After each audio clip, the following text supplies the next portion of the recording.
My name is Brian Martin. For those of you that don't know me already, for those of you that know attrition, not that Brian Martin. Oh. We do know each other, but not that guy. He's scary. I own Liticode, which used to be known as Digital Trust. We got sued, had to change the name. Now we have this cool logo. It doesn't really matter, but that's the name change in case you're wondering what the heck happened there. We're a forensics company. We deal primarily with litigation, which makes the topic all the more funny because we're used to dealing with EEOC and medical malpractice, and people are like, OSINT, how does that factor into everything? OSINT is in everything. OSINT is open source intelligence, if you didn't already know, which would be surprising. But the stuff is everywhere. Anybody red team? Nobody's red team? Okay, red team uses this stuff constantly. It's stage one of your attack, right? Go out, get as much information as you can about the company, figure out where the computers are, what the names are, what the user are, blah, blah, blah. Everything that you can get from the outside without alerting them to your activities. Blue team uses it too, kind of in reverse. Hey, who the heck is attacking? And they want to know more about it, put together different bits of information to figure out who's attacking. So this stuff shows up everywhere. We use it in putting together profiles about the people involved in the lawsuits. We may want to know more about an expert on the other side. We may want to know more about who is involved in the lawsuits on the other side as a way to gain advantage, because information is power. My allergies are kicking my butt, so if I can't breathe and I cough, I'm fine. We'll get through it. If I fall over, by all means, call somebody. But it's just allergies. The usual disclaimers, not a lawyer. What else is there to say? You can read the slide, right? Don't use anything you learn here, not that there's all that much to learn. It's mostly about, well, you'll see as we go through it. But we're not going to teach you how to hack the crime. We're going to talk about hacking the crime. Can everybody hear me okay? Is it back? Am I like mic'd up? So we're going to go through it in terms of almost like a history. Start at the beginning, spend a couple slides on history stuff. There's really cool stuff. OSINT, in case you're not familiar, this stuff has been around forever. Since the first caveman crossed a ridge into the next valley and saw the next tribe and went, they look better fed than we are. I wonder what they're doing. Took off on their hunting trails to figure out where the best sheep were or whatever. Anyways, it's just knowledge. It's just what sort of intelligence can I get my hands on to give me an advantage over the competition. We're going to talk about aggregates, all the stuff here on the list. Again, one of the key things that I was liking about this was I'm going to tell you about employment opportunities. But if you all have jobs, it's going to be a little bit of value. But take it back to your interns and say, hey, intern, you're interested in this kind of stuff. You can actually work in this field as a professional instead of just as a red teamer where it's like a side piece of what you do on an everyday basis. Okay, so what is it? OSINT specifically is the information that is available to us publicly. It's stuff that we can get our hands on. In old school terminology, it's our newspapers, our books, our radio publications, broadcasts, things like that. As such, historically, OSINT was not as easy to deal with as it is to us today. When we think of OSINT today, we think of what can I Google? But in the traditional sense, it's what can I glean information-wise from your local newspapers that are written in your local language, that have your local idioms, which means I have to have an intelligence apparatus so that I can have people that can understand your language well enough to be able to grasp and glean the information that's contained in those sources. That's why we have the CIA, and that's why we have the NSA. This was a huge aspect of what they did. They didn't really consider it OSINT as precise to them, it was just intelligence. OSINT came about fairly recent terminology, but the concept has always been there. Now we've got access to modern technology, we've got radio traffic, the internet, everything that you guys think of, including business publications, legal publications, government publications. The stuff just goes on and on and on. And the complexity of it is one of the things that makes it so much fun to deal with. Because it's almost like if you can get enough information sources, you can know almost anything. But getting them is the trick. And then, of course, the social networking sites. How can I forget LinkedIn? I'm sure we all get 1 or 2 hits a month from Natasha. What was the name of the profile on LinkedIn, the girl that was hitting everybody up? Robin Sage. Sage. Sage. Okay. So the intelligence collection occurs whenever we go and we pull information. The thing that separates modern OSINT and just OSINT in general from traditional intelligence work is how hard you have to work to get it. If it's legal for you to get it, if it's easy, if it's exposed, it's open. If it's not exposed, that's traditional intelligence work. You're stealing information. The gray area is where things get interesting. If it's a closed LinkedIn group and you have to claim to be a CISSP to gain admittance, but you're not a CISSP, is it OSINT? It depends on who you work for as to how they do that kind of stuff. You're presenting a false front. You're fraudulent in what you're doing, which makes it really easy as people who are skilled in certain dark arts with computers to find yourself in a place that you shouldn't be in because it was there and you wanted the information. Back in the day, if you happened to access AT&T computers using default passwords that were available in manuals that you found in the dumpster, it's not OSINT, right? That's obviously what we call hacking today. But for crying out loud, it's the default passwords. If you owned that system and accessed another system using that same stuff, it's still not OSINT, but you're getting into this area where, yeah, but it's common knowledge. What happens when the information is exposed by somebody else? For example, Ashley Madison. That's definitely not OSINT to begin with.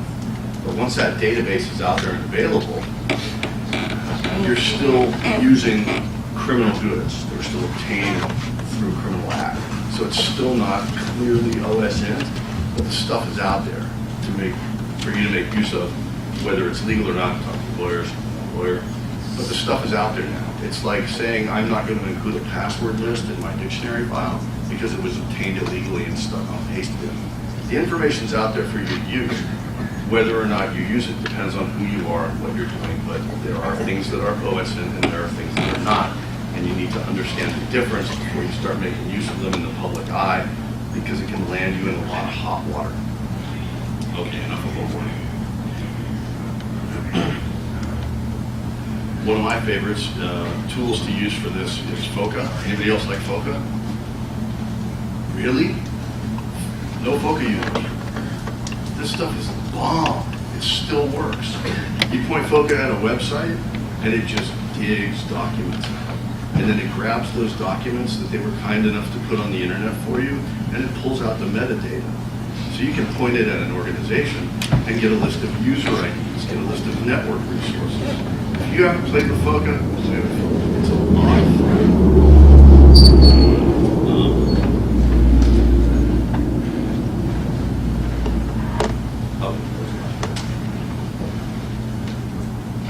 So what makes OSINT special is the things that you can do with it. And this is where having a creative mindset, and imagination, and the talent for this sort of stuff will pay off in spades.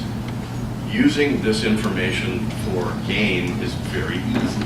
Well, it's easy and it's not easy. It's a funny field to be in. On the one hand, we don't know exactly how much OSINT is generating as a field right now, but we know it's like upwards of $5 billion a year.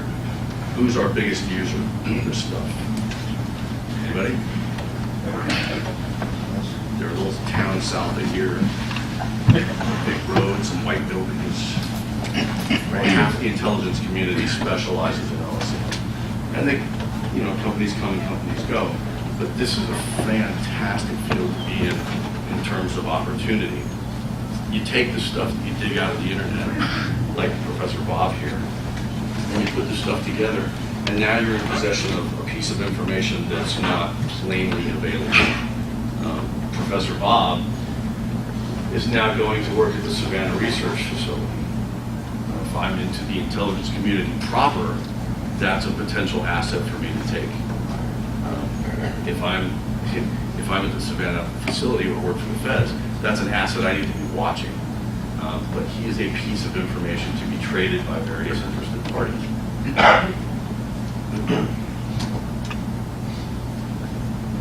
One of the things that comes up regularly in the intelligence community, and this is former military, it's curious, is military changes. A local newspaper that has a military base in their town will publish an article about housing going up for sale, tracts of land being purchased by the military base, what have you, some little piece of information that does not plainly say the 5th Cavalry Division is moving here. But that's going to be the end result. And if you know that information ahead of time, you can make moves based on that. For example, I could buy a property. If I know the government's putting in an airstrip here, I know they're going to need this land, I can buy that for less money now than I can after they're already here. I wouldn't have any reason to buy it once they're already here. That's a commercial profit off of something the government's doing. But if you're the Russians, and you find out that we're closing a nuclear facility, that's important information to you. We didn't come out and put it in USA Today. We're closing Barksdale Air Force Base, but we may be moving parts of it. Little bits of information that show up in the newspaper are regularly used. That's why the intelligence community gets all of those papers from overseas and has translators to turn them into real information that goes into their computers, which then they can't use because their computers suck. We're better at that stuff. So it's about mining the information, because if you're not going to get paid for this stuff, it's no good, right? Billions and billions of dollars is spent on this. We're geeks. We can be really good at this stuff, really effective, and turn it into crazy for-profit companies that put out to the Beltway and make enormous amounts of money, or we can sell it to commercial interests. But this stuff isn't always spooky. It's not always the government, although they are the primary driver. As I mentioned, there are commercial interests. Lately, in the last couple centuries, with the growth of big business, and this goes back to the expansion of the colonialism era, British shipping interests, business competitors, primarily in that vein, think pirates and stuff. What's the best intelligence a pirate can get? The fact that the ship contains gold, as opposed to wool. You know, if you're a pirate and you hit a ship and it contains gold blankets, you're like, yay, we're in the tropics. If it contains gold, then you're a really happy pirate. That's intelligence. Pay spies, classic intelligence, or just get it through newspaper publications, what have you. But the stuff has a commercial aspect to it. Everybody's heard of industrial espionage, right? We may not know what Elon Musk is going to make his next generation of batteries out of, but if we know that he is going down to Bolivia to talk to some people about land in the salt flats, we can be pretty sure that it's going to involve lithium, and we can act on that information commercially. We can block his move as a hostile company. We can take advantage of it and intercede to try and gain some financial advantage from it. It's hard to really explain without concrete examples, which of course you can't give. But classic intelligence is going into the hotel in Paris and stealing the laptops of the Ford executives during the auto show. That's classic intelligence. Open source intelligence is looking at designs that they're showing in the car shows in NEMA, looking at publications and extrapolating what the next model series is going to be about.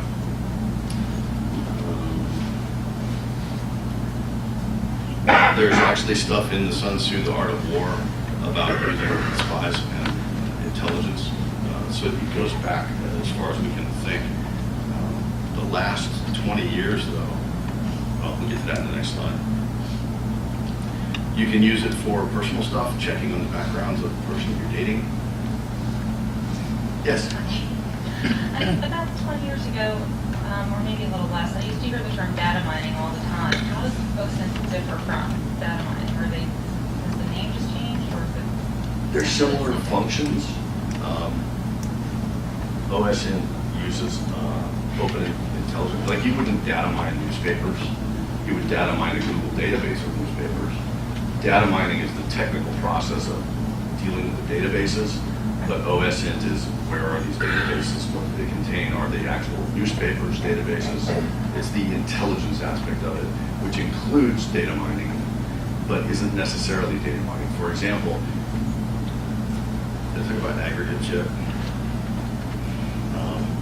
We'll come back to that later and see if we can clarify some more for you.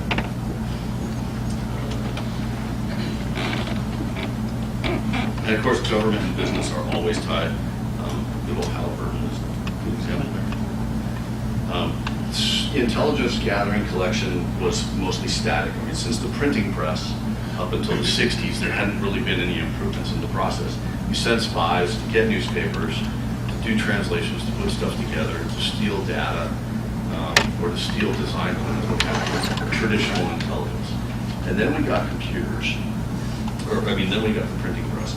And we had that leap forward of, instead of verbal observation or physical observation, now we've got the printing press, we can mine the data out of that. And as technology has brought us forward in time, the curve for OSINT has gotten steeper and steeper, and the processing has gotten faster and better, et cetera, et cetera. The last 20 years has seen an explosion of this stuff around the Beltway, companies popping up left and right to do this. What's interesting about it is that it's sort of gone back a step. Our domestic enemies of a number of countries don't use technology to a great degree, so you need native speakers to do this sort of open source intelligence. You need people on the ground collecting the intelligence instead of just running Google source. But it's still the same process, it's still the same stuff. Now we've got more technology. You can do amazing things with just the computers and the stuff that they give you. For example, FOCA, Maltego, all of the tools that we use in terms of penetration testing and security work all contribute to this, and we feed each other's discipline on a regular basis. Where we used to have to know the language for a while there, it seemed like we wouldn't have to. Technology was going to be a great benefit to us. Oracle had translators, Google had translators, and then in the intelligence community they said, yeah, you guys are doing a bang up job with all the lights, but you're missing the finer points of the discussion. We need native speakers. And that's really hard to do with computers because dialects change, slang changes. I mean, just in the US alone, the slang that crosses YouTube on a monthly basis changes. So how are you going to deal with gangs, MS-13 coming up from South America, talking about stuff on public forums for Halo that involves drug trafficking if you can't manage the dialect? So there's a certain encoding there that requires native speakers, people who are traditional spy types.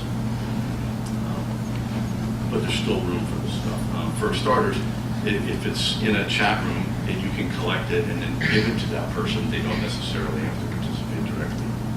So technology is wonderful.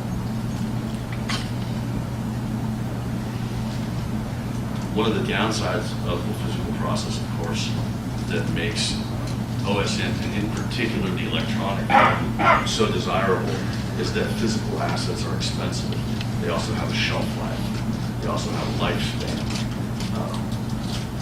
One of my relatives worked in one of the TLAs and told me at one point that the lifespan of an undercover agent over in Europe was approximately 8 weeks. It didn't mean you got killed or anything, it just meant that they could use you for 8 weeks, and then they had to pull you out because now you were a known person to the other side. That's a lot of training, a lot of effort to go to for 8 weeks of work. And then they pull them back and put them in Langley or someplace, but still, that's a lot of investment to get 8 weeks of collection out of an asset. Whereas OSINT, we can all sit in our cubicles and run Google all day long and yay, get paid. And no one's going to shoot us. Well, actually, that's not quite true. So the last 20 years have been insane. We have no idea how good it is. lot of it's classified. We see these buildings going up around the Beltway, and we know they're doing intelligence work, but we don't know what it is because they won't talk about it. The fact that 150,000 people with security clearances just got pink slips is very interesting. I don't know what they were in, but the job market in intelligence is probably going to be a little hard to get into right now. Anyways, off track. So because of technology, we have fewer local papers to read. How many people had a newspaper in their town shut down? I know I had a couple go under. And what remains now is primarily driven through electronics. We'll probably have a skeleton staff remaining that does local news, but you've lost a lot of content. The obituary, the quality of the obituaries, the quality of the local announcements, a lot of stuff has gone downhill, meaning that technology has degraded that asset, and it hasn't shifted to the web, right? It's just vanished. Those feature articles on Mary Lou's peach cobbler just went away. I mean, she might blog about it now, but there's not an asset at the newspaper running it now. So there's the changes in the intelligence, and in particular how OSINT works, have been extensive during our lifetime. One other interesting aspect of how technology has influenced this is that because we can do everything better, faster, cheaper, the disinformation ability has gone through the friggin' roof. It used to be that disinformation was an inconvenience. You had people that would come up to you and ask you if you knew who had killed Kennedy, or that the moon landing was fake, or some of the silliness that goes on like that, right? That's disinformation. It's not purposeful disinformation, except for the guy who's selling the book to you at the convention of nut jobs that tells you who killed Kennedy. But it's still disinformation. But if you frequent Twitter or you frequent Facebook, you see this stuff going by constantly. Boycott so-and-so, write your congressman about so-and-so, this guy's fake, this guy's a fraud. I don't want to get into these specifics, but we've seen politics and so on. All of the political parties use this stuff constantly to try and discredit each other, to try and blow up their own candidate. They use these OSINT sources for political means. They use these OSINT sources for government means, and they use them for commercial means.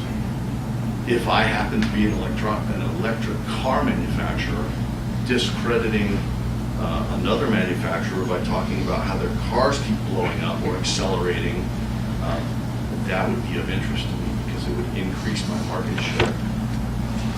I wouldn't say for certain that the Toyota fiasco was perpetuated by a machine or disinformation, but I'd say it's a distinct possibility.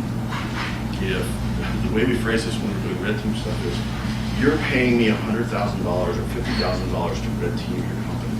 Why wouldn't I take $1,000 iPhone and hand it to one of your executives as a write-off present? It's $1,000 out of the job, and it gets the job done. Why wouldn't it do that? If you're talking billions of dollars in the auto community, why wouldn't I give a company $1 million to run a disinformation campaign on your best-selling vehicle? It just makes business sense. It's just another form of marketing. It's bad, it's evil, but it's just business. The stuff is going on.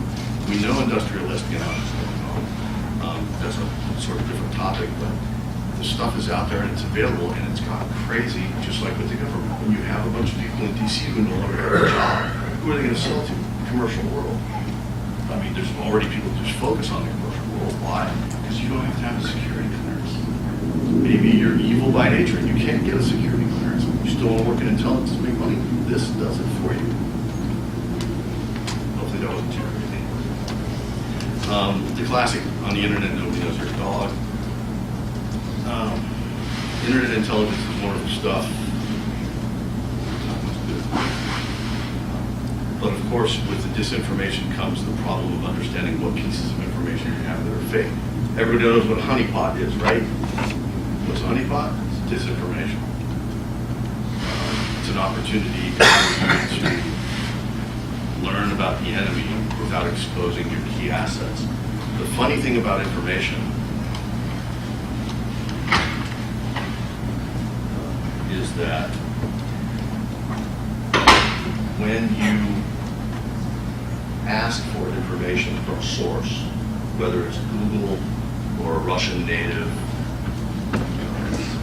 or your Congress people in a hearing, when you ask them for information, you are giving them intelligence. You are telling them something about what it is you're after. So there's layers to this that makes the intelligence game so much fun. One of the reasons I like it is that there's information, there's disinformation, and then there's other information about what you're doing.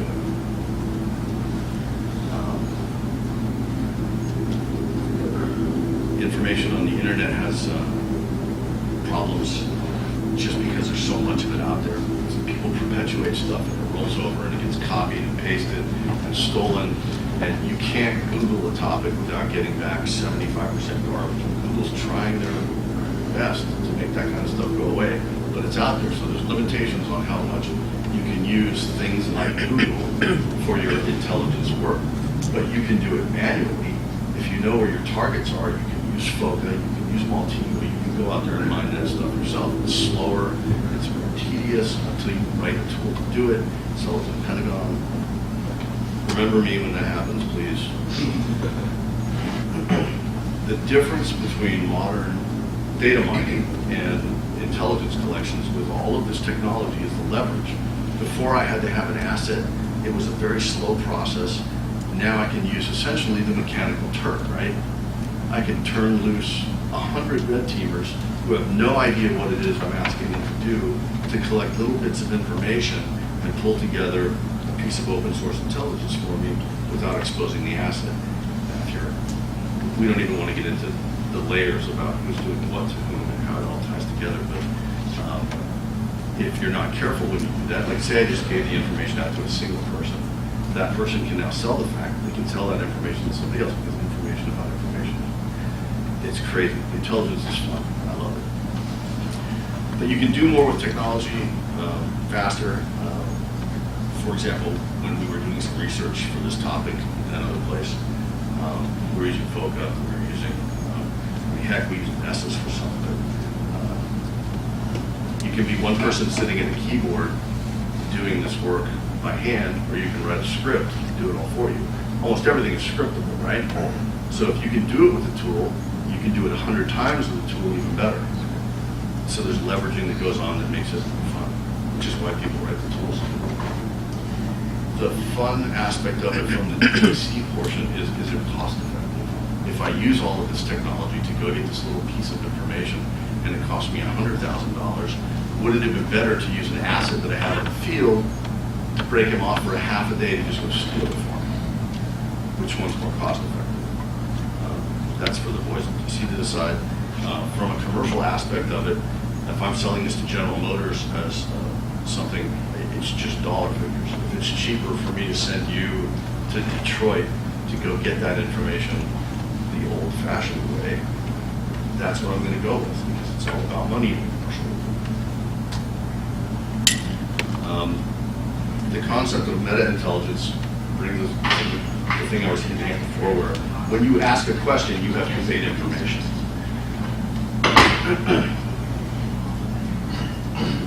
It's one of those areas where you start thinking about it, your brain just goes rapidly down this drain hole of, well, if I'm telling you this and you're asking me this and this and that, the other thing, pretty soon we've got layers and layers and layers of intelligence trying to do analysis, and at some point somebody's got to stop. That sort of thing is great for automation and rule sets and AI, not AI, expert systems. Sorry, I misspoke.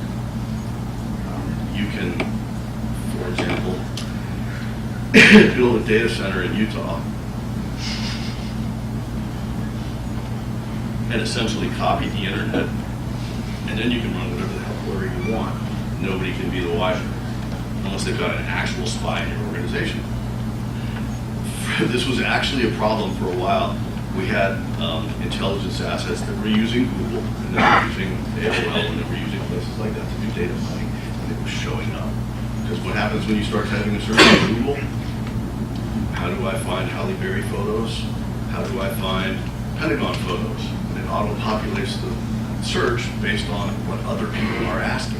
But when you're asking about some really obscure city in Siberia and nuclear assets or something, There's only 3 of you asking that question, so you're going to see that on the list. I don't think it does that anymore, but that was a known problem for a while.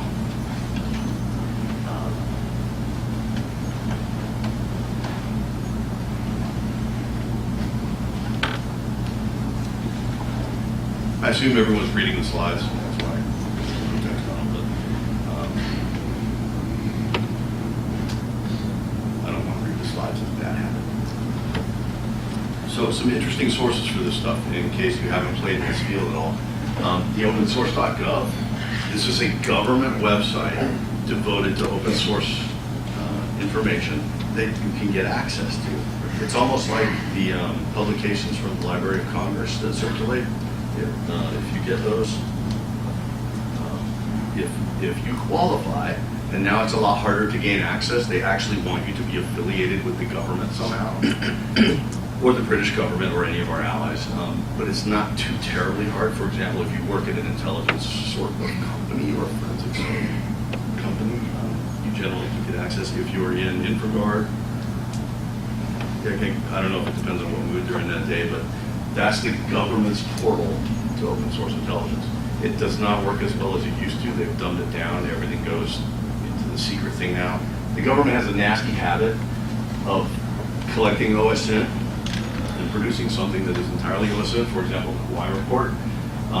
And then once they get it together, they look at it and they go, oh, shit, and they classify it and take it off the net. We worked a case with a transportation agency, and they wanted to know if certain things were possible that would lead to a mass casualty incident. And we went data mining, and we found a published report from a government agency about the exact sort of mass casualty incident they were talking about, and it was available on the net for anyone to download, and the ability to duplicate it and act on it was very, very low, which meant that if a bad actor had found that, they could have gone, holy cow, this is awesome, go get me some copper cable. And that would have been the end of that. They could have repeated it a number of times and it would have been really ugly. And so we told them about it, and about a month later, of course, that source vanished. Thankfully, why was it ever out there in the first place? Because risk management and classification are 2 things that are difficult to do. Everybody makes mistakes at it. It's just like finding a sales brochure with next year's pricing on a website for a company. Everybody makes mistakes. One of the reasons why this field will never get old is that there's humans involved in it. So just like security and pen testing, all of that, we have employment for a long time. The Hawaii report was really cool. Go get a copy of it. It's still on the network, whatever. Open source, Shodan, Google, or Scout website. These are sources of information, as opposed to tools, pure tools like Floco, Multigo, that let you manipulate this sort of stuff. And that is by no means any sort of lengthy source. At the end of the presentation, there's a long list of source material that you won't get there. Okay, aggregate intelligence, we talked about this, pulling stuff together, huge aspect of OSINT. Can have lots of value depending on who you are. This stuff is basically limited to your imagination. I mean, if you want to corner a market in some sort of commodity, whether it's houses or peaches, this stuff is valuable. It just depends on what you can leverage. However, be careful what you do, because when you're talking about messing with other people's livelihoods, bad things can happen.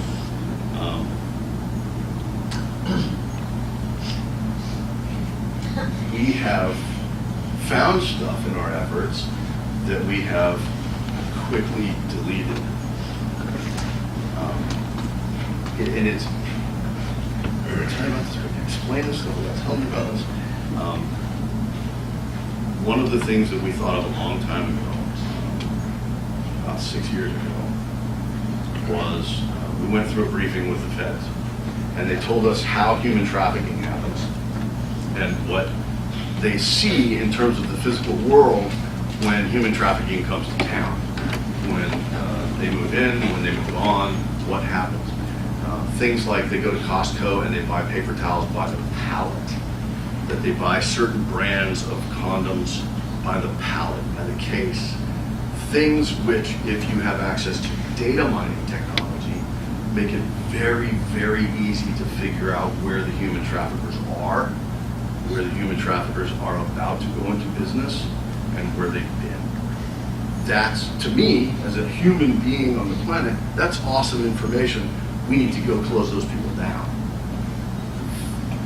But we don't want to call attention to ourselves because, you know, I mean, I was like, well, why don't we run this on our hometown and see what's going on? Because we knew there was some stuff there.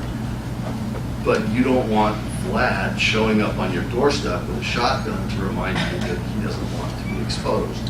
When you're talking about exposing criminals through knowledge, you've got to understand that criminals are not nice people. Well, it turns out that governments are not nice people either. And if you go data mining and you look at government websites and you find out that there are documents there that list their intelligence assets in the field, what we call a knock list. What they call a knock list, I don't have a knock list. Which is basically your undercover assets in the field.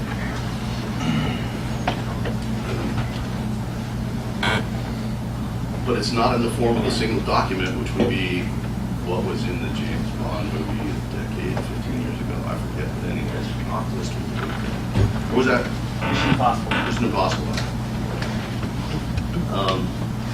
This was a distributed set of materials, and it had all of their intelligence assets in the field. We knew where everybody on the planet was. And we stopped doing that really fast because we didn't want to call attention to ourselves. That's the sort of bad things that you can find when human beings make mistakes with data. Now, admittedly, you had to go and look at the documents and figure out which documents and where, and it took going and using Google and using Foca and using a couple different things and pulling some scripts together to get it all to boil down to, hey, look, I've got a knock list for this large government. But they're dangerous, so we just deleted everything and forgot about it. But the stuff is out there. Were we being drama queens to be so panicked about it? I don't know. The intelligence community, and when you're getting into that level of sensitive information, I don't know.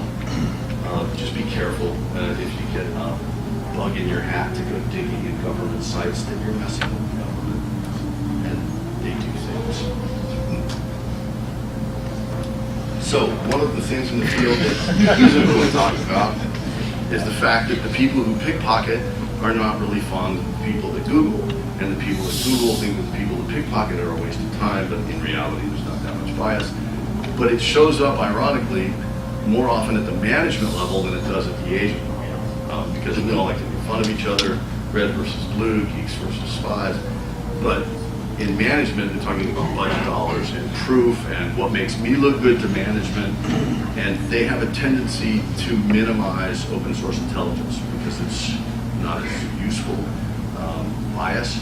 They think that if they steal a fact using an asset, that it is more actionable, more factual than if we put that same information together using Google. When they do OSINT, they will frequently use another source to confirm it. I'm all for confirmation. I think that's a good business practice. It adds to expense. But dismissing OSINT out of hand, which is one of the things that happens in certain government circles, depending on management, it always goes back to management. They dismiss the stuff out of hand. I think there's a huge waste because there's a lot of value there. We know there's value because we've seen it. This means that if you're a company selling this stuff to a certain government agency and the director of that arm changes, and the new guy coming in is more or less favorable to how you do business, your time, or your boats can live, your boats can live back where it is. Business can improve, or you can find yourself with a pink slip. Ask all the people looking for work in DC right now.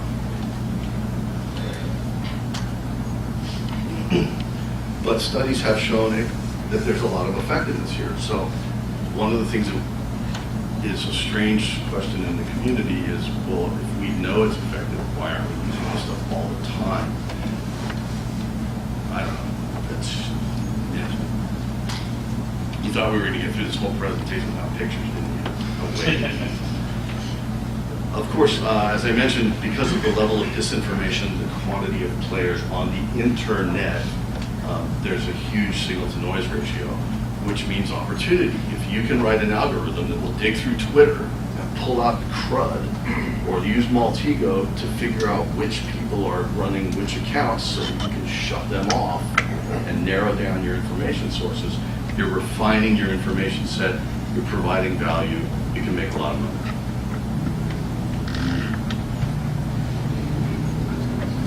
Of course, because technology changes so fast and we go from Twitter to Snapchat to Facebook to Xbox One messaging, you're constantly shifting your information sources from one platform to another, or you're writing a huge one that sits out in the desert Utah and sucks all of that stuff in all the time, but they still contract with people, I'm sure, to bring in new modules when new stuff shows up.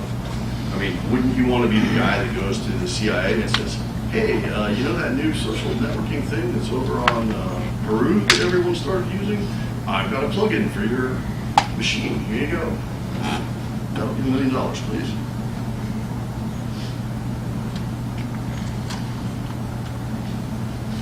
So most of the organizations, for example, we went back after a couple of years and re-examined a couple of the sources that we had found some interesting stuff on, including the one that was a government agency. And we're glad to see that they had buttoned up their trousers and were no longer exposed to the world. However, it comes and goes. Everybody makes mistakes. And a company that was formerly clean of interesting information can suddenly be rife with it. And hopefully they'll pay you to help them solve that problem. But it's a vigilance thing. You have to keep going with this stuff.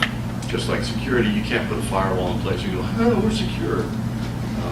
It goes on and it never ends, which is good for our careers.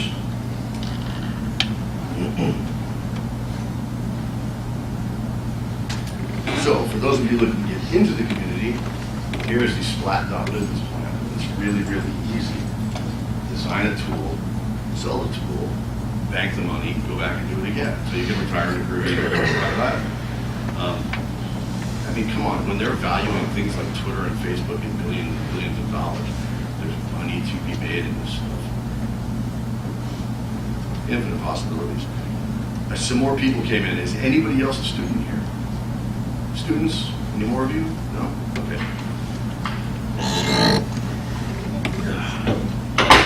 So we won't talk too much about that. Private political interests. Everybody knows who Karl Rove is, right? Karl Rove has a huge data machine.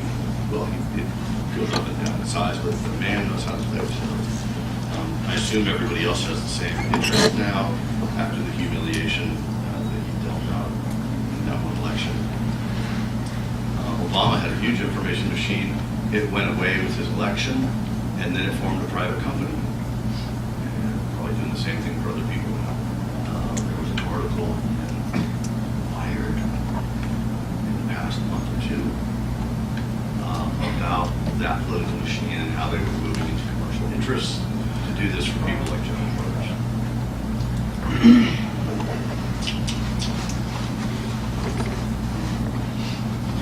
Okay, the aspect of this that we always have to be careful with is general harm. The obvious one is the Ashley Madison database. That created some harm. That was not OSINT, but it is now.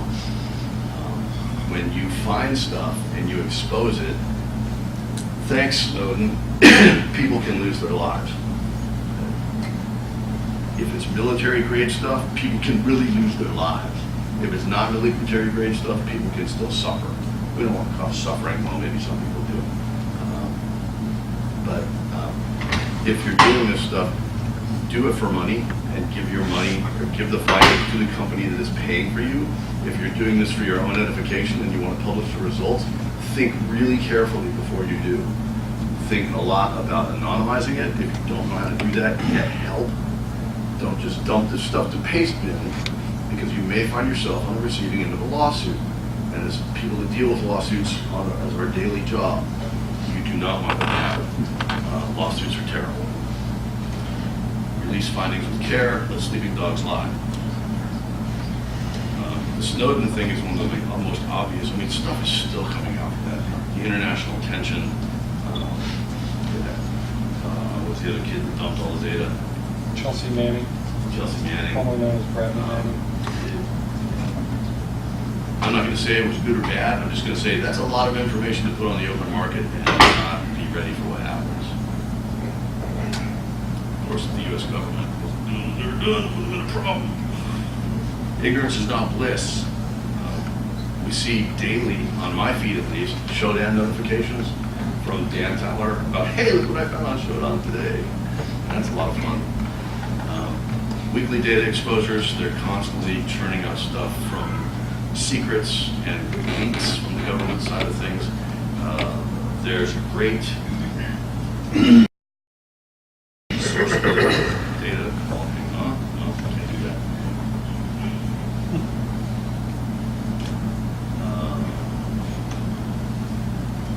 After this is over, I'll look it up for anybody that's interested at the end.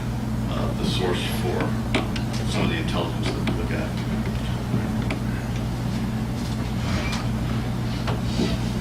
So, if you want a career in this is actually one of the interesting fields in security and intelligence that you can get into as an entry level. One of the problems with forensics and security is that there's not a lot of entry level positions. You go in as a sysadmin, you go in as a network admin, you go in as a programmer, and then you start getting into security and forensics. You can go to work in intelligence today, doing next to no technical work, as a flunky that has to sort through stuff, as a coder that has to write interfaces, or as somebody with a genuine intelligence background and interest. I mean, there's lots of opportunity there if you want to go that way. We like it. It's not even our primary business. There's commercial clients, government clients. There's no academic program support of this. It doesn't have. Never mind. Don't have to have a degree, don't have to have clearance. It's used by the security people since this is BSides. We're all familiar with security to one extent or another.